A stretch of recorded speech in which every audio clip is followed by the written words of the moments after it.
There is no audio. Do we need audio? Do we need audio? I have audio on. Okay, We don't need that for the. okay. Hi, everyone. We're going to get started soon.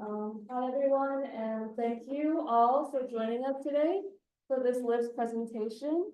Our speaker today is Candace Fujikane, Professor of English at the University of Hawaii at Manoa and author of the book, Mapping Abundance for a Planetary Future, Kanaka Maoli and Critical Satellite Cartographies, Duke University Press. My name is Diana, and I'm a PhD student here at Columbia's Urban Planning Program, and I will be moderating the session along with my co-organizers, Benita and Mauricio. I'll begin with a few brief logistical announcements before turning to introduce our speaker. We're recording today's lecture, so please remember this if you do not wish to be recorded. After the presentation, we will have time for a Q&A, and we'll start that around 2 to 2:15 so that we have enough time for everyone's questions. I'll be coordinating Q&A with attention to diversity, so if you've already asked this question, please allow others to have a chance to do so before asking another one. So with that, I'm delighted to introduce our speaker today. Candace Fujikane is a professor of English at the University of Hawaii, Manoa, and author of the book Mapping Abundance for a Planetary Future, Kanaka Maoli and Critical Satellite Cartographies.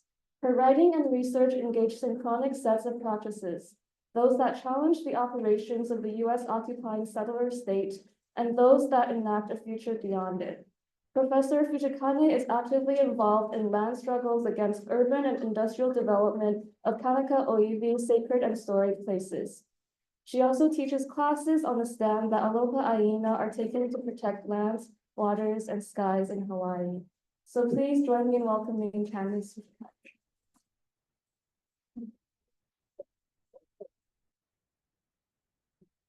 I'm gonna set my timer because I am, notorious for going over time.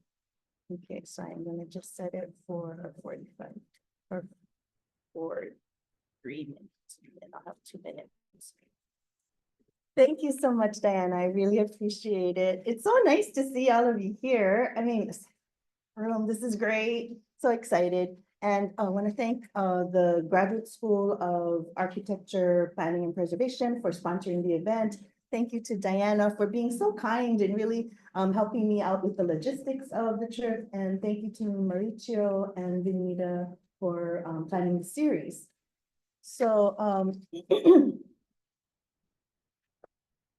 gonna just do this. So I'm really grateful to be here on the Lenape lands, and there's a really nice kind of way in which Kanaka Maoli in Hawaii and the Lenape people are both engaged in this land back movement. And so I know land acknowledgements are controversial, but I just stand here supporting these land back movements, showing this trans-indigenous kind of connectivity. And many of you saw when the Hokulea came into New York in 2019, I think it was. So there's a really nice kind of connection and relationality between the two groups. So I want to introduce myself. This is my intellectual genealogy. So Hikuhi Keali'i Kanakaole o Haili Lani, she's my teacher, and she offers a Halau Ohi'a Hawaii Ecological Kinship Program. And so I'm a part of that program, and it's amazing. And she actually accepts students from all over the world. So there are people in Japan in her class, people in, like, she had a Polish translator at one point because there were so many people in Poland who were taking her class. So if you're interested, you can just check out her class at halauohi'a.com. And it's a really beautiful way of teaching us to grow more intimate relationships with the elemental forms of the places where we live. And I think that that's kind of one of the important things that I want to talk about today, and that is how the elements are a physical part of our bodies. And so when I introduce myself, I begin with my human family. So this is the Abe family, and my grandmother is second from the left, Mepako. And they settled in Paia, Maui. But I live on Oahu, in Heiauli, and these are the ancestral lands of Kanaka Maoli. So I stand for Hawaiian political independence, and I've actually been arrested. I don't advocate being arrested for any of you because, I'm old, so I'm closer to retirement. It's easier for me to get arrested, but I did get arrested standing against wind farms that were posing a threat to Pacific Islander and Kanaka Maoli communities. Even though we think about wind power as a clean energy source, we know that in places like Oaxaca, land defenders are being killed by green energy profiteers. So there's kind of the dark side of green energy. And so, but this is where I live, and Heiauli, as I say, O Heiauli, Ku'ukulaiwi. So Heiauli is my beloved land. The word ku'u is a possessive, but it's more like your beloved grandmother rather than your possession. So, Okeahiakahoi, Pu'upu'u is my mountain from which our waters come. Mauna Wakia is also my mountain, and many of you have seen the huge controversy over the construction of the 30-meter telescope, the proposed 30-meter telescope. They have not been able to build since they proposed it in 2010. So that's a 14-year victory so far, and we continue to fight against they're running out of money, so they're going to the NSF, the National Science Foundation, for funding, and we're trying to convince the NSF this is not a good idea. But there was a huge stand of thousands of people, 2015 and 2019, and I camped out on the mountain in a tent for 2 weeks to stand with Kanaka Maoli against construction. Mauna Kea is a sacred mountain. It is also the source of our water. So mountains are designated conservation districts for a purpose. It's because they are the source of water. This is my rain, the Kaniko'o rain.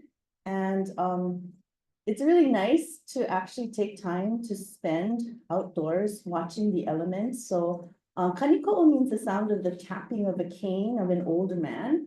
And I wondered why they called the rain that. And so one day I was sitting outside watching the rain fall on my kalo plants, and it made a very loud tapping sound. So I realized, oh, it signifies the fact that we're on the windward side of the island and our raindrops are very heavy. So that also helps, right? It helps you to prepare, knowing what kind of rains you have, the names of the winds and the rains, ocean currents and wind currents in Hawaii. That kind of nomenclature tells us the characteristics of the elements as well as their functions. And here's a really great example. So this is my kai, or my salt water. It's called Kawaha o Kamano. And that means the mouth of a shark. And what's really cool about this saltwater area is that the reefs are ringed like rows of teeth in a shark's mouth. That actually protects us from tsunamis. And so the more you know, especially in terms of indigenous knowledges, the less you have to be afraid of in the world. And I should just tell you, sea level rise, even though it's a really scary thing, we have come to accept the fact that when it happens to Hawaii, Waikiki will become a new reef system for fish. And that will enable the abundance of native fish to return. So any kind of, what we think of in a Western sense as catastrophic can have different meanings in different contexts. So one of the important things, that I wanted to emphasize is that indigenous knowledges are important to planning in a world struggling with climate change. And Kanaka Maoli scientists asked us to grow intimate relationships with the elemental forms of our places. And here's why. So, for example, for Kanaka Maoli, there are 400,000 akua, 400,000 elemental forms, and natural processes. And they have a name for everyone. So Laka, who is the deity of hula, is actually the breath of plants and represents the natural process of evapotranspiration. This is, I love this because it's just a beautiful image, but this is Hina Lua Ikoa, and it means Hina who vomits coral, or Hina who brings forth coral from within. And she represents the natural process of coral spotting. And her partner is Kukeapua, who is the natural upward motion of the gametes, the coral gametes. So Kanaka Maoli have names for these processes, and there are Kanaka Maoli scientists who actually make use of these names in their research. So I'm just going to give you one example. Oh, and I wanted to read this quote here from Noelani Punivai, who's a professor specializing in natural resources management at the University of Hawaii. So akua is the word we use, popularly translated as God. It actually means elemental forms and natural processes. Quote, if you know your akua, if you are pili to your akua, pili means to have a relationship. If you have aloha for your akua and understand their functions, you will know how to work with them and how to respond to them. When we know our akua, we can call their names and activate them and ourselves. So it's a process of activating both the akua, the elements, like when we chant for rain, the rains do come. And I have learned how to chant, and it actually kind of, sometimes it worries my husband. He'll tell me, can you not chant today? I really don't want it to rain today. But there's something about the resonance of the voice and sort of the vibration in the natural world. But the chants are very important ways of connecting us to that natural process. Okay, I'm gonna just give you an example. So we've been seeing a lot of, the devastation by hurricanes Helene and Milton have been just devastating. And so in Hawaii, you would think we're in the middle of the Pacific that we would have much more hurricane landfall than we actually do. And part of the reason is in the stories that Kanaka Maoli tell, Kane is the deity of fresh water that runs underground. And he opens up as springs in the ocean. So there are actually places in the ocean where you can take a water board and people know where the water bubbles up. You can capture fresh water out in the middle of the salt ocean. And that's a known thing. And so Kane creates a cold water perimeter around the islands. And so Kanaloa is his partner, and they go around the island making awa together. Kanaloa, when his waters of the Pacific are very warm, and so when hurricanes come barreling over the warm waters of the Pacific, they hit the cold water perimeter around Hawaii, and they veer north or they veer south. And that's what protects us. So that is how ancestral knowledges become a receptacle for the kind of interesting research that people are doing. It's really cool to see research, very cutting edge research being done at fish ponds and at Lo'ikalo, or the Kalo pond fields. So indigenous, in this, okay, so that's like, okay, sorry. And so I guess what I want to say today is I really want to encourage you as planners, future planners, to work with indigenous peoples wherever you are. It's important for planners to go into these communities with humility. There is this saying in Hawaii, don't talk to us from up above on a cliff. Come down to us and talk to us face to face. He aloha, he aloha. And I think that is how I entered into this part of my research, was understanding that Indigenous knowledge had to form the foundation for what I do. And I hope that for you, Indigenous voices can form a foundation of knowledge for what you do. And not just indigenous voices, but the voices of the people who live in an area, the farmers, the fishermen, who have intense knowledge of a particular place. And so I don't know, you know, what you're learning in your classes, but I would just really encourage you to get to know your communities where you're going to end up working. I go to community work days at Lo'ikalo, at fish ponds, and then I, you know, get to know the people in the community. I actually read a lot of, oh, I did go to the environmental impact statements. They're an incredible resource. I know that there's an industry that's manufacturing environmental impact statements all over the world that are very harmful to indigenous communities. But if you know who the firms that do really good EISs, that can be a real bonus. So for us in Hawaii, Kumupona Associates, they do fabulous environmental impact statements, and it gives you a blueprint of a place, a blueprint, a kind of knowledge that tells you so much about nomenclature, the elements of the place, what they're named for, what the stories are, the repositories of knowledge. These are kind of incredible. So you have to know which ones are good, because the bad ones, like I would just say Parsons Brinkerhoff, WSM, they're like a really bad one. They're the ones who did the environmental impact statement for the 30-meter telescope, and they have like locations in 50 countries around the world, and they're reproducing the same kinds of logic through these environmental impact statements. So the logic is this. A development project cannot have a significant impact if there's already destruction and devastation in a particular place. So they will say that the addition of one more project will not tip the balance from a less than significant impact to a significant impact, because the impact is already significant, and therefore it's okay to build. It's ludicrous. It's ludicrous, and it undermines any kind of basis for denying a permit. So anyway, but as I've done a lot of work in that area, which, you know, drives me crazy, but it's good to know these things.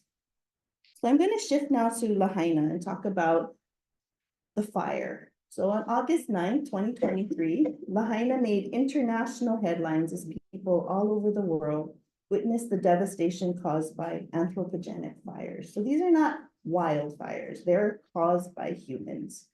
Lahaina was once a wetland, and the brilliance of Kanaka Maoli engineering of waterways led foreigners to call Lahaina the Venice of the Pacific. So it was just this beautiful waterland, a wetland. Kaua'ula Valley was once home to thousands of lo'ikalo, taro pond fields under cultivation. Moku'ula, this body of water here, was the jewel of Lahaina, a great spring-fed pond home to the reptilian water deity Kihavahine, an image of whom Kamehameha I carried into battle. So over the years, settler, corporate, and state actions have drained the wetland. So first for sugar plantations, and then more recently by developers for luxury subdivisions, leaving stones like bones bleaching in streams. The Auai man-made waterways had been dismantled. Invasive species of grass had grown out of control. Last August, Hurricane Dora brought foreign winds that blew the fire that started in the grassy uplands and made it do the one thing it had never done before, jump the highway into Lahaina town. So this is what Lahaina looked like before the fires, and you can see there were still they still had sugar plantations, so this might have been in the 90s. And this is what happened after the fire. You can see the black zone. And these are the people who died in the fire, and they lost their lives. 102 people lost their lives. And it's a very small town where everyone knows everyone else. So this has been a huge, incredible loss. And it wasn't just that the fire destroyed buildings, it ripped away the fabric of this community. Emergency sirens that are tested on the first day of every month did not go off. So when tourists tried to take photos of the buildings in the burn zone, residents remind them that they were also taking photos of the remains of their loved ones who had been killed. And you can see like it crosses all age divisions, racial, ethnic divides. It just included everyone. I think the youngest was the 14-year-old boy. Lahaina has also been a textbook case of disaster capitalism. 1 week after the fires, Earth Justice Attorney Kapua Ala-Sproat, a longtime Native Hawaiian water rights attorney who has fought in major water cases in Hawaii, worked with climate change author and activist Naomi Klein to publish a newspaper article. And this is why was there no water to fight fires in Lahaina? To alert people to predatory investors, developers, and even state agencies, that kind of action that was to come. So it was a really great wake-up call, a great warning. It's a really detailed article, and it's, I think, very helpful to understand how things work in a time of disaster. They write, quote, disaster capitalism has taken many different forms in different contexts. It's always a little different, which is why some Native Hawaiians have taken to calling their unique version by a slightly different term, plantation disaster capitalism. It's a name that speaks to contemporary forms of neocolonialism and climate profiteering. Like the real estate agents who have been cold calling Lahaina residents who have lost everything to the fire, and prodding them to sell their ancestral lands rather than wait for compensation. But it also places these moves inside the long and ongoing history of settler colonial resource theft and trickery, making clear that while disaster capitalism might have some modern disguises, it's a very old tactic, a tactic that Native Hawaiians have a great deal of experience resisting. So Sproat and Klein observed the same patterns that Klein had identified in her book, The Shock Doctrine. During Hurricane Katrina, as people were still trying desperately to locate their loved ones, real estate developers were working to bulldoze public housing projects and replace them with gentrifying townhouses.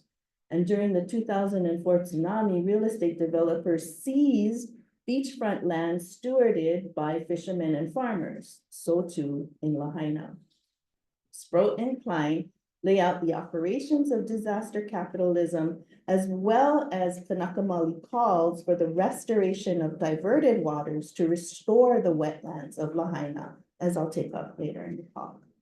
So the fires in Lahaina indicate that the immediate impacts of human-induced climate change on our lives. Well, warming global temperatures, conditions of drought have led to increased numbers of fires across the earth and not enough water to fight them. Today, I argue that planning in a time of disaster capitalism must take into account two things. One, settler colonial capitalist operations of power, and two, Native ancestral knowledges that are key to the restoration of places. So as I argue in my book, Mapping Abundance for a Planetary Future, Kanaka Maoli and Critical Settler Cartographies in Hawaii, the settler state and corporate interests continue to represent native lands and abundant agricultural lands as wastelands in order to condemn them for profit or for development. Native lands and abundant agricultural lands as wasteland, in Lahaina as elsewhere, capitalism proffers an imaginary plenitude. Yet as David Lloyd argues so insightfully, capital fears real abundance. It thrives by creating hunger, a hunger of unmet needs. If capital fears abundance, then we can strike at capital by mapping the abundance that it fears, exposing the interests of capital in wastelanding, the processes of wastelanding. So I want to set the context for the fight against disaster capitalism. It's a 165 year battle that Kanaka Maoli have fought. Since the time of the 1848 Mahele, or the privatization of lands, and the 1860 establishment of the first commercial sugar plantation, Pioneer Mill in Lahaina. So I'm going to discuss the seizure of Kanaka Maoli lands through the processes of quiet title lawsuits and adverse possession, and then move to the waters being diverted for multi-million-dollar homes with infinity pools at the expense of talo farmers. And then at all levels of local, state, and federal levels of government, Kanaka Maoli have worked with agencies to protect water while envisioning an independence beyond the settler state. And all of this work is guided by ceremony and a close attention to the laws of the element.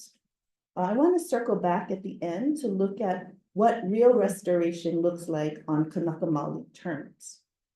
So here, Kanaka Maoli community leader K.L. Mokukapu offers a critical shift in mindset as he explains that the fires have necessitated an important reset. And we've been hearing the word reset from the pandemic, right? We're beginning to look at these moments of crisis as a moment for reimagining and reinventing conditions that are actually unlivable.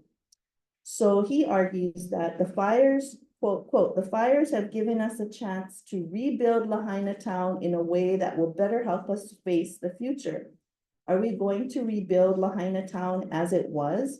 At some point, the sea level will rise. Front Street would have been lost to the sea. We would have had to move inland anyway. This is our chance to rebuild our town, knowing what we know about our future of sea level rise. So, just gonna look here. Okay, so the history of water in Lahaina is the history of settler colonial capitalism. For over 25 generations, Kanaka Maoli living in Lahaina were masters of water management. But in 1848, with the institution of private property, this was done. People ask, why did they do this in the first place? Why did they institute private property? It was a way that the Ali'i felt they could protect the national lands of the Kingdom of Hawaii from predation. And what they did was they instituted protections to prevent the loss of lands that continue today. Land tenure in Hawaii differs from that of other places because when Kanaka Maoli received their land commission awards after 1848, they held an undivided interest in their land. So each parcel, the owner and the family, all of his descendants held an undivided interest in the land. So this means that early on, it was easy to sell land, but as time passed and there were more and more family members, more and more descendants, it became very difficult to sell land. The wisdom of an undivided interest in land carries on today. And we can see this in the case of Mark Zuckerberg, who purchased 700 acres of beachfront land in Kauai, only to find that he did not have secure title to 14 parcels of land, precisely because hundreds of Kanaka Maoli family members held interest in those Kuleana lands. And it's just kind of amazing to, see it in action. On the surface, quiet title laws are used to establish marketable title, that is title that is free from claims of litigation. But quiet title action is notorious as an attempt to settle ownership disputes by removing any claim on title. And it continues to be one of settler capital's most insidious tools to remove Kanaka Maoli from their lands. This act of dispossession rallied Kanaka Maoli against one of the richest men in the world. Is he the richest man? No, I don't know. Somewhere up there. Okay. He's number 2. Okay, the second richest man in the world, whose actions emblematize a century-long fight against occupation. But what Zuckerberg did was he ended up finding one family member who would sue all of his other family members for the right to that land. And in that way, the billionaire funded an effort that dispossessed all of this man's relatives of land, except one. There was one family member who was an attorney in London, and he was able to keep their 5-acre parcel. So now Zuckerberg owns 700 acres minus 5 acres in the middle of his parcel. I'm sure that he's very upset about that. But this is, you can see how undivided interest can really help Kanaka Maoli to protect their lands. Pioneer Mill was the first commercial plantation established in 1860 and claimed to have purchased their land holdings from Kanaka Maoli, but there were many Kuleana land holdings with undivided property interests in their total land holdings. So when they sold the land to West Maui Land in 1990, the developer found he did not hold clear title to land still being held by Kuleana. This triggered a series of quiet title lawsuits, and on March 2002, Makila Land Company filed a complaint in Second Circuit Court against K.L. Mokukapu's family, who were the heirs to the lands owned by Apa'a. They were just looking through the newspaper, and this is how the developer would announce quiet title action is they're required to put 3 announcements in the daily newspapers, and if there is no response, the land is theirs. So they put this response, and I remember his Keamoku Kapu's wife, Uilani, saying, it was a shock to see your name and your property and your ancestors' name in the newspaper. But they have a very intricate system, a very intricate network where they call everyone they know to contact them if they see these kinds of announcements in the paper. And they will actually stand in for the people who are about to lose their land until those people can be found. So it's really kind of interesting in terms of how they maneuver resistance to quiet title. So this is the difference. So so here's the difference. So under the kingdom, this is the Land Commission Awards. You have a family's name on each piece of property. And then when they instituted the new taxation regime, the tax map key, it erased all names and left a 9-digit number. So that was part of the process of erasure. And so the Kapu family protested, and they said that the root of the problem for them in Hawaii is the tax map key, that it became a regime of taxation that erased their names from the land. Now, let's see. So Kapu was able to fight in the courts, and he won his land. And that was really important. It was a 20-year legal battle from 2002 until 2020. Oh, that's like 18 years. 2020, 18 years. And he won in the court system. And this was really cool because in the American political system was forced to recognize Kuleana claims to land. At the same time that they were fighting for lands in the court, they also were fighting for their rights to water. And as Sproat and Klein explain in their article, plantation skimming wells dried up Mokuhinia. By 1910, there was a photograph. The one I showed you was from 1910, right before it was filled in to be a baseball court. Waters were diverted for luxury subdivision, resorts, and golf courses. Although water is a public land trust, West Maui Land owns Launiupoko Irrigation Company, which owns the plantation era water system. So they own the structure that collects the water. This system takes almost all the water from the Kauaula streams to settler estates in neighboring valleys, while the Kuleana farmers, the Kalo farmers, they're forced to bathe their babies in buckets. So you can see, like, it's a huge problem. And these 5 women stood up against a developer who were not permitted to grade and trench for water pipelines. They were doing it anyway, and so the women stood in the trenches and were arrested. Later, the charges were dismissed because they were actually right, that the developer did not have the right to lay these pipe pipes in the ground. So there's a landmark battle in the same year that Keaumokukapu won his land. In 2022, the Hawaii Commission on Water Resources Management designated Lahaina as a water management area.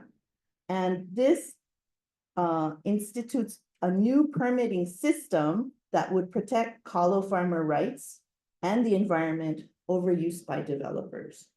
And it's really interesting to hear how developers counter the WMA designation by saying that this designation would put a moratorium on affordable housing.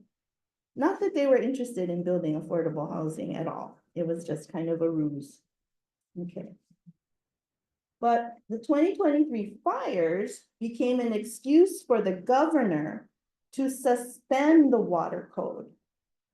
So that is, again, disaster capitalism. As Sproat and Klein argue, the developer saw the fire as an opportunity to seize water for its luxury homes. After the fire, the developer, West Maui Land, falsely accused Kanaka Maoli Deputy Director Kaleo Manuel, who directs the Water Commission, of denying the people of Lahaina water they needed to fight the wildfires. So Kaleo Manuel had been a very important part of the fight to establish the water management area designation for Lahaina. An executive with West Maui Land wrote a letter on August 10th saying that the Water Commission delayed approving the company's request on the day of the fires to divert more water to its reservoirs, which the developer claims they could have used to fight fires.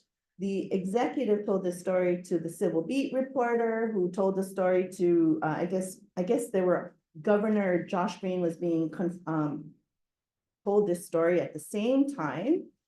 And Green immediately suspended Hawaii's water code to respond to the emergency, arguing, quote, people have been fighting against the release of water to fight fires. Obviously, he had not done his fact checking. He needs one of those fact checkers, like, you know, they have in the presidential debates. Okay. Anyway, he did not have a fact checker, did not bother to check, and then removed Kaleo Manuel from his position without a public investigation. Now, I mean, Kaleo Manuel was receiving death threats because people thought he was the reason why they didn't have water to fight the fires. And this was all started by a developer. That rumor was just started by a developer. Community leaders immediately responded on Instagram by pointing to the lie of the developer's assertion, since water hydrants are not connected to that reservoir. And helicopters flying that day, there were no helicopters actually flying on that day because the winds were so high. Later, helicopters found it easier to access water from the ocean than from the reservoir. And so as Sproat and Klein write, this is a classic case of the most craven disaster capitalism, a small elite group using a profound human tragedy as their window to roll back hard-won grassroots victory for water rights, while removing civil servants, and especially indigenous civil servants, who pose a political inconvenience to the administration's pro-developer agenda, end quote. So he, you know, Kaleo Manuel was so beloved by the kalo farmers that when the Commission on Water Resources Management held a meeting on Oahu a month after the fires, people testified for 12 hours, and they asked for 4 things. 1, to reinstate Kanaka Maoli Board of Land and Natural Resources Deputy Director Kaleo Manuel, who had been wrongfully removed from his position based on falsified information from developers. 2, to establish a Commission on Water Resources Management that is autonomous from the whims of governor appointments and controlled by the Department of Land and Natural Resources. 3, to restore water to streams to bring back the wetlands and the Mokuhimia fish pond. This three demands, okay. Legislators came up with Senate Bill 3327 that would establish an autonomous water commission through a position for an executive director to be appointed by the water commissioners themselves. It received overwhelming public support, but as you can imagine, it was killed. So the bill was killed partly because the governor did not want to relinquish control over the Water Commission. So rebuilding Lahaina town, and it's been a whole year without someone heading up the Commission on Water Resources Management.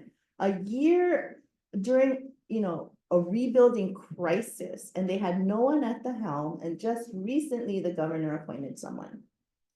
So rebuilding Lahaina town brings to the fore the problems of trying to fast track the rebuilding process. You can imagine the residents are wanting their homes back. But the dangers of such fast tracking is that the governor has lifted coastal zone management, the Coastal Zone Management Act. So in his emergency proclamation relating to wildfires, he has lifted the state level, he says state level obstacles to Maui County so that they can decide for themselves how they want to proceed. But this leaves Maui County in a vulnerable position without state regulations to depend on when they make their arguments about why they need to do certain things. In addition to the suspension of laws regarding coastal zone management, a county recovery permitting center was established 9 months after the fire to expedite the approval of building permits. As a part of this measure, the Army Corps of Engineers assured homeowners that they will have approved permits to rebuild their homes before drinking water and wastewater systems are in place. So, I mean, it's just like disaster upon disaster. Okay, so what do we do with all of this? Oh, I just want to show you some pictures. So this was the only home that survived. And the reason it survived was because there were state historic preservation laws in place that mandated the use of a corrugated, I think it was a steel roof that protected the house from the fire. They also had a stone, they had taken out all of the foliage around the house and had put in like a stone walkway that protected the house. But that's an example of why state historic preservation laws are important.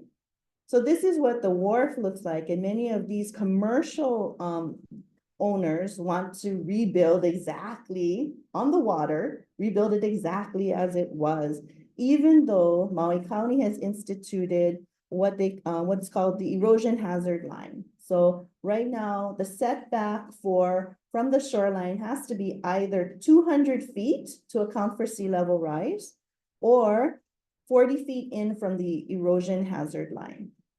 But so some of these, I'm going to go back. So some of these landowners are insisting that they be able to rebuild. And so what the community is asking for is the removal of all of the pilings so that they cannot rebuild.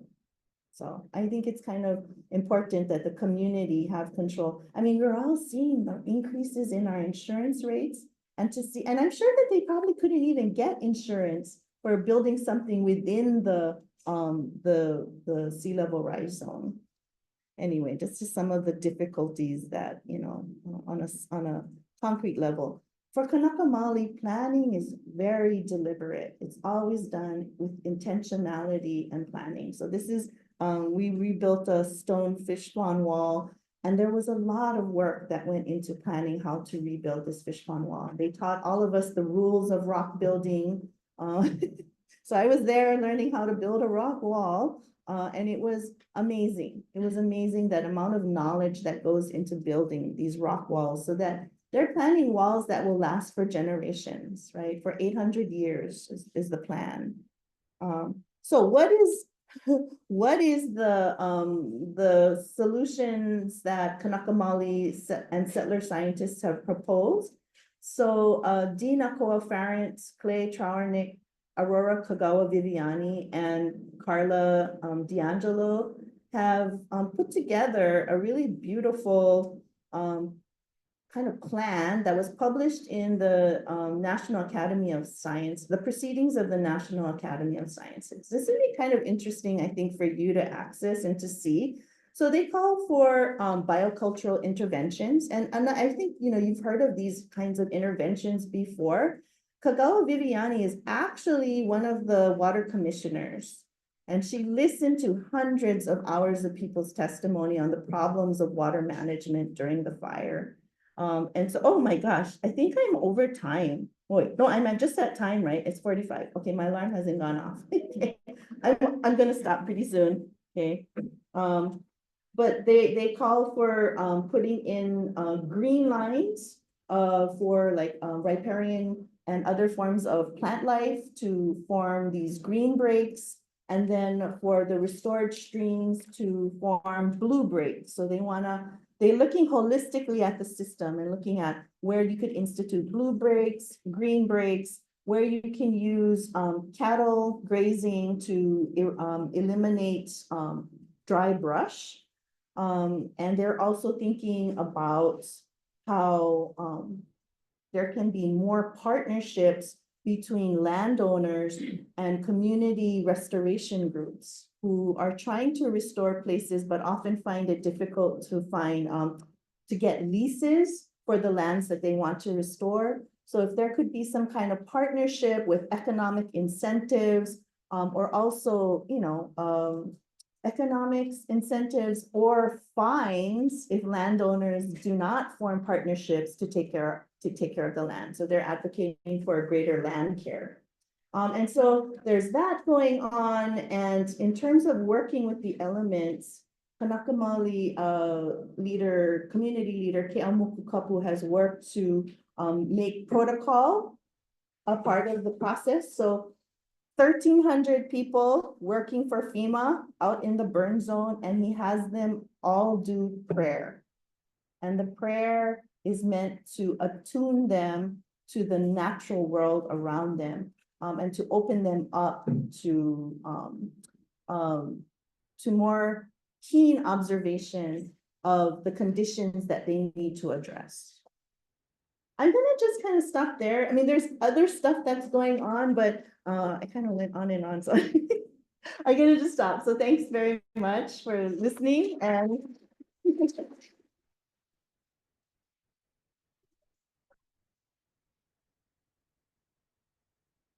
Thank you so much. There's so much there. Now we'll take some questions from the audience.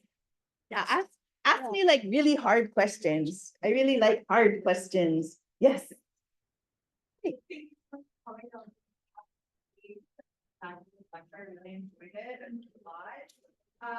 But I have a question about what you said very early on, where you were arrested for protesting the windmills. Yeah. I'm wondering what solutions like local communities have to reconcile Yes. that. Yes.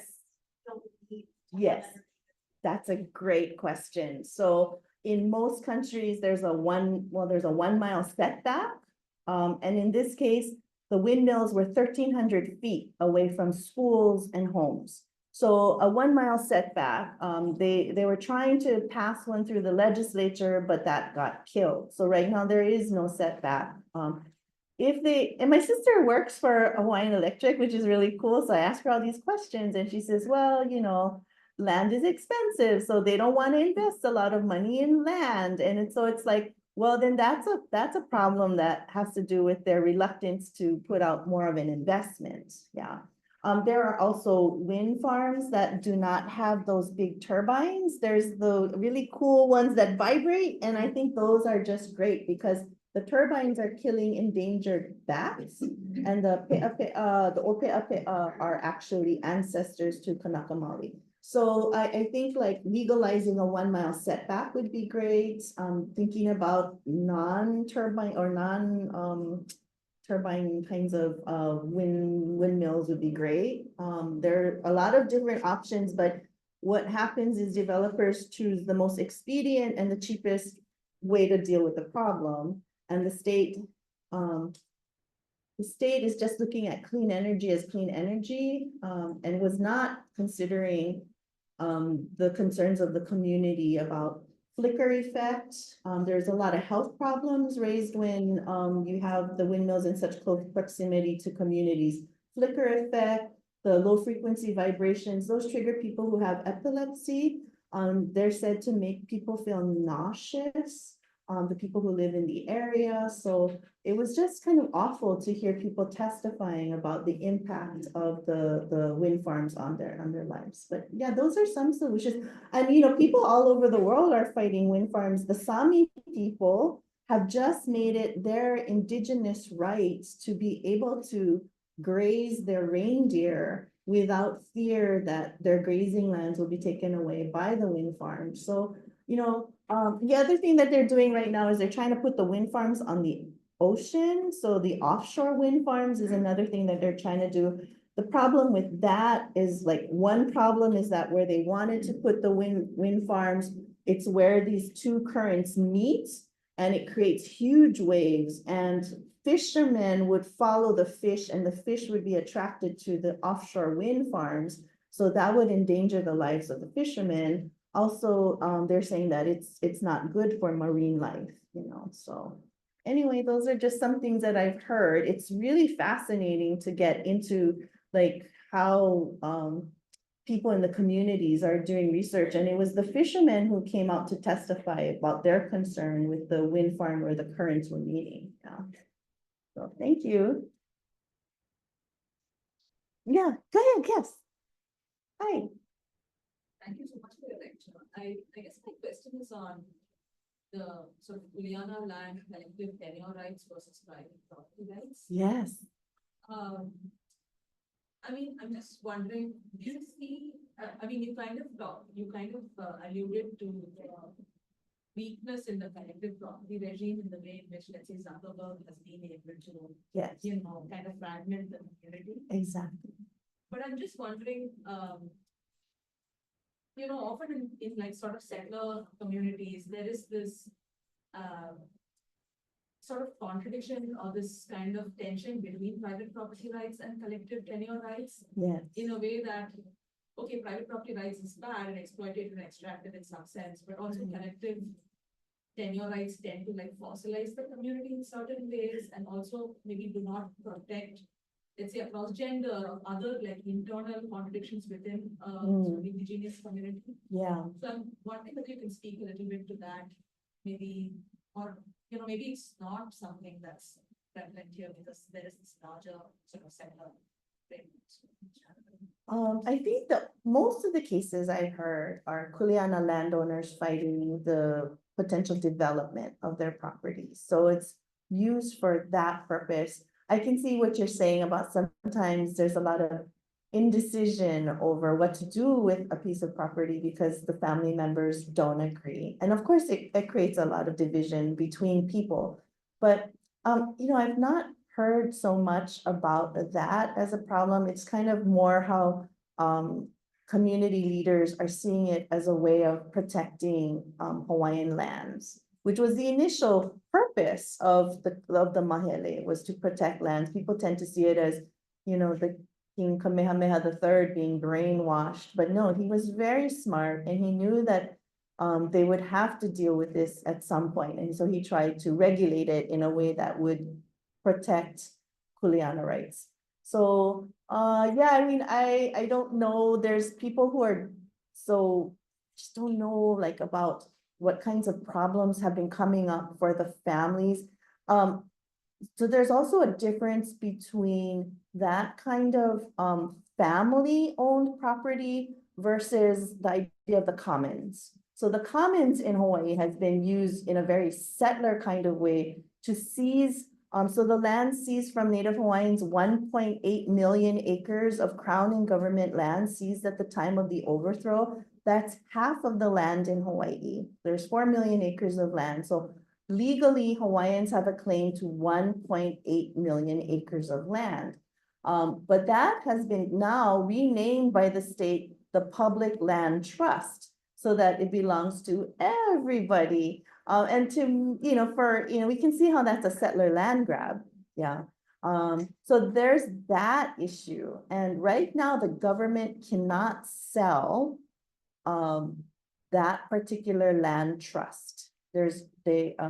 One governor tried to pass a law that would enable her to sell land, and that did not pass.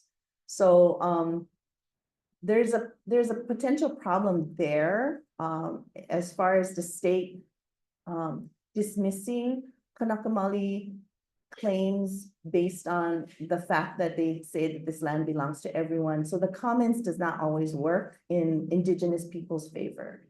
Yeah. But thank you.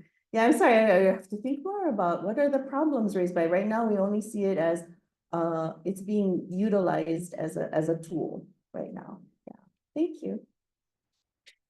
Yeah. I have a question about, sort of like the relation between indigenous activism experience making and the state and the state's kind of technologies and techniques. I thought it was really interesting on some, like, you talked about the tax map number as being kind of like viewed negatively, but then I noticed a lot of other times, like, well, management area, sorry, WMA. Yes. And some other ways where like there's sort of a using state tools. Yes. So Yes. is that like a tension within That's a great question. That's a great question. It's like you try to use state laws when you can, because it's the only protection you really have against developers is the state. So there's times where they use the state and there are times where they have to challenge the state. And so it's like these are little brush fires that people have to put out on a daily basis. But the long-term vision is for political independence. So what that means, so people say, what does political independence mean? For a lot of people, they just live their lives every day as if they were independent. They don't have to wait for someone to say, oh, no, now you're internationally recognized as an independent nation state. So I think that frees up the way people think. They think outside of the box. Sometimes when I ask my students, what alternatives are there to capitalism, they have a really hard time imagining what those alternatives are. So I teach Ecotopia. It's a really old book from the 1960s or 1970s. But Ecotopia is a great book in getting us to think outside the box. So I think that's pretty much how it works is, we work within the state, we work against the state, and we work beyond the state. All three methods at the same time, because you have to have a long-term vision. It's just, if you just keep fighting within the terms set by the state, it's very toxic. It's really ridiculous, right? The kind of logic that they have about development, that adding one more will not tip the balance from a less significant impact to a significant impact. I mean, that kind of rhetoric can drive you crazy unless you have a vision of something more worth fighting for. Yeah. So that's partly too why I really encourage you to work in communities if you can, to go to community work days, because you gain a vocabulary that takes you outside of sort of like capitalist, settler, they call it settler, capitalist settler colonial language. Yeah. So anyway, I think that's been something that I learned a lot. I just gave a talk at the UH Law School and I talked about how the legal terminology that they use, like they use the word demised lands, are very problematic. It's kind of like rape, rape victims. Do you call them demised or damaged people? No, we call them survivors. So you call land, you look at land in the same kind of way,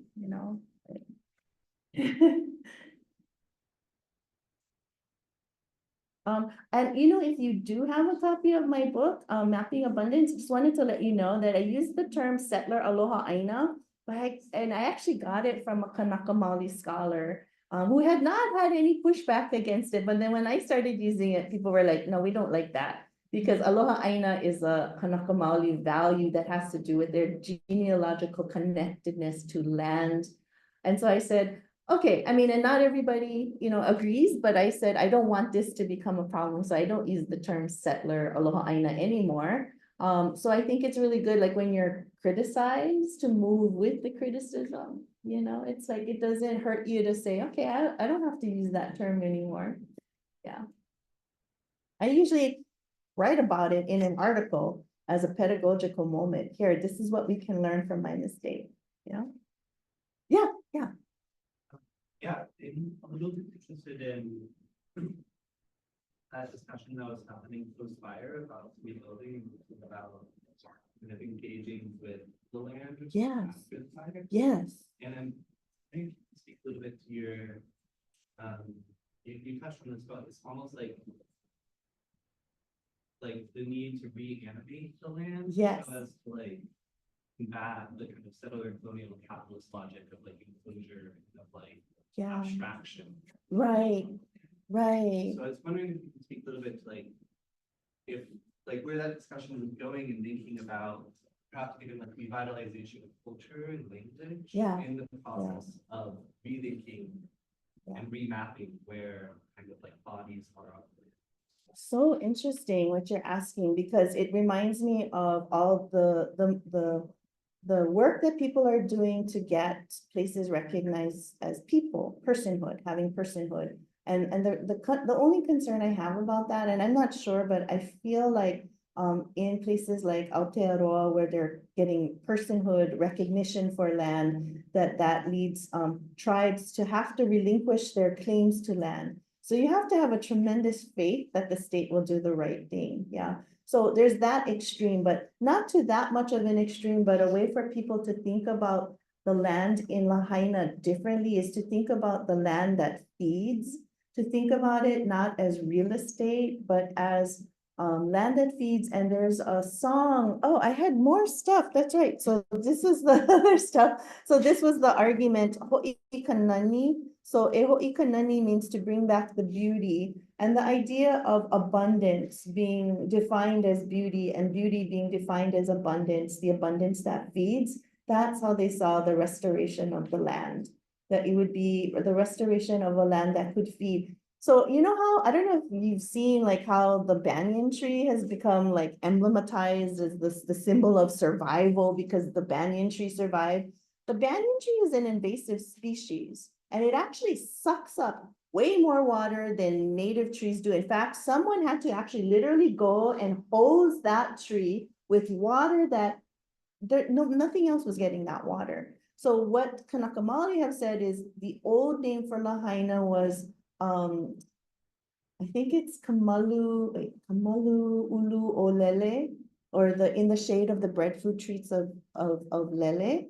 So they're saying plant breadfruit trees. Breadfruit trees can create a microclimate. It can also feed people, like one tree can feed 40 families. So planting trees that feed, as opposed to this banyan tree that has this abstract kind of nostalgic significance for tourists, is kind of one way to rethink who is setting the goals and the vision for a future for Lahaina. It's really important that it's the people who've lived there for a long time. So I would say that recognizing the land in a different kind of way would, be to recognize how the land feeds, to recognize the stories. There are many stories in Lahaina about how different land formations were once people, and that they shift in their kinolau or their bodily forms from human to terrestrial forms.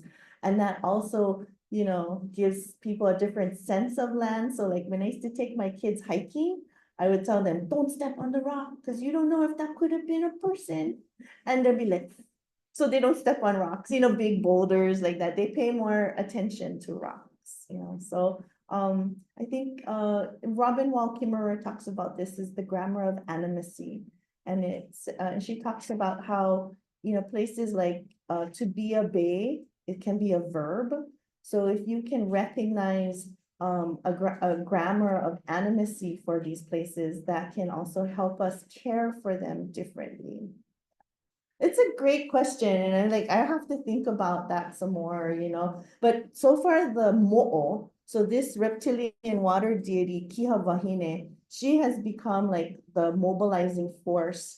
Bring back the water so she can come back. And the stone, I think there's actually a figure of her that was taken by one of the museums in Germany. And so that figure is coming back to Lahaina, but it also represents the return. Oh, I didn't put in the other, oh, maybe it's in here. Nope. Okay, shucks. I had this one, Solomon Enos is this futuristic artist, and he has like these fabulous paintings of mo'o that are like, draw on the fantastic, so that we can understand how the mo'o have different capacities that are useful in an era of restoration. We don't just have to think about it as an era of climate change. We can also think about it as an era of restoration. Thank you.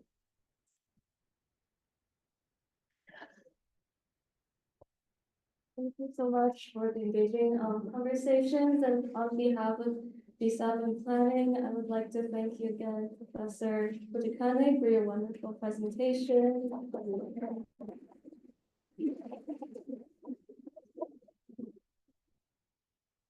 We really appreciate you coming from so far away to join us, and also thanks to people who joined today for the lecture. I know there's some of you in the audience who aren't in the planning department, so thanks for supporting our program, and make sure to join us next week at the same time for Professor Hannah Tiger, Professor of Planning, and her talk titled Inclusionary Adaptation, Notes on the Future of the Climate Refuge. And thanks, and have a good day.